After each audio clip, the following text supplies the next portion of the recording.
everyone, today we wanted to take some time and talk to you all about DeltaForce. Whether you've just installed DeltaForce this year and it's your first time going to the field with it, or you've been running DeltaForce for a few seasons and aren't really sure if you fully understand what it's doing and how to best put it to use, we're going to go over how DeltaForce works and how you can best operate it on your planter. Let's start by talking about how DeltaForce works.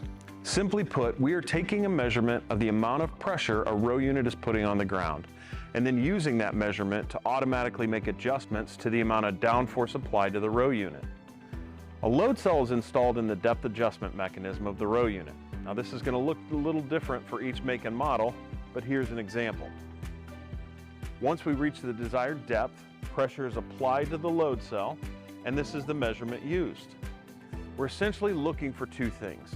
Number one, if the measurement is 0, then we aren't achieving depth, and we need to apply more pressure to the row unit using this hydraulic cylinder mounted between the parallel arms to get the row unit deeper into the ground.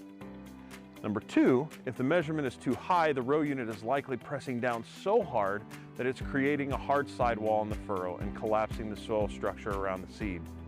This restricts root growth and stresses the plant. In this case, we either lower the applied pressure or even take weight off the row unit by lifting it with the same hydraulic cylinder. Each row does this independent of the rows next to them. Now, let's move on to how to operate it. The first thing you're going to want to do is to enable DeltaForce on your 2020. This is as simple as pressing the DeltaForce button on the display and then pressing Enable. As we move forward, we're going to focus on the automatic modes of DeltaForce. I'll briefly touch on the manual mode near the end of this video. The second thing is to set your target. Here's the key. The target you set is the number we want to measure on the load cell.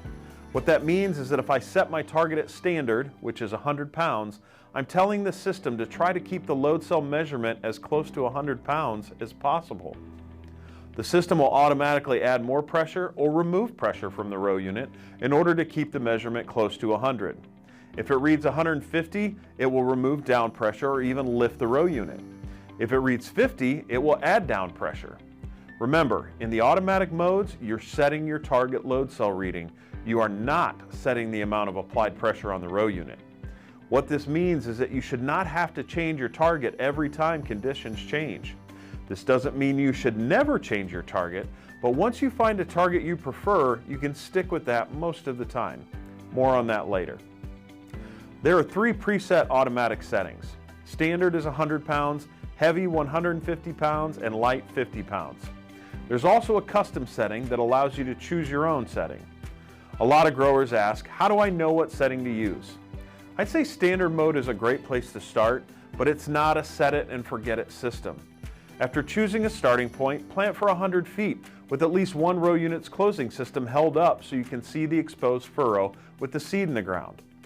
First, make sure you're achieving the correct depth you've set, then look at the sidewalls. They should be holding up, but should easily crumble when picked at by a pocket knife. If the sidewalls don't hold up, increase your target until they do. If you can barely pick the sidewalls off or it comes off in large chunks, consider lowering your target. This should put you in the sweet spot. If you go into significantly different soil conditions, say from a clay timber soil to sandy bottom ground, you may want to check again and possibly adjust. If seasonal conditions force you to plant in extremely dry or extremely wet conditions, you may want to do another check. There's never been a system that's better than getting out and digging in the furrow. You can also use the maps on the 2020 to help you monitor your performance. The downforce map is essentially mapping your load cell readings. In most cases, you want this map to be green and yellow. There will be some variation. Orange and red indicate load cell readings are running high and might be risking compacting the soil. Blue indicates we're losing ground contact and possibly depth is not being achieved. This map is a key to evaluating performance of DeltaForce. The applied force map shows the amount of pressure being applied or lifted on each row. This will vary depending on conditions. Before I sign off, I said I would touch on the manual modes. DeltaForce is designed to run in the automatic modes. Manual mode turns it back into a system that you must adjust all the time, like having springs or airbags without sensor control.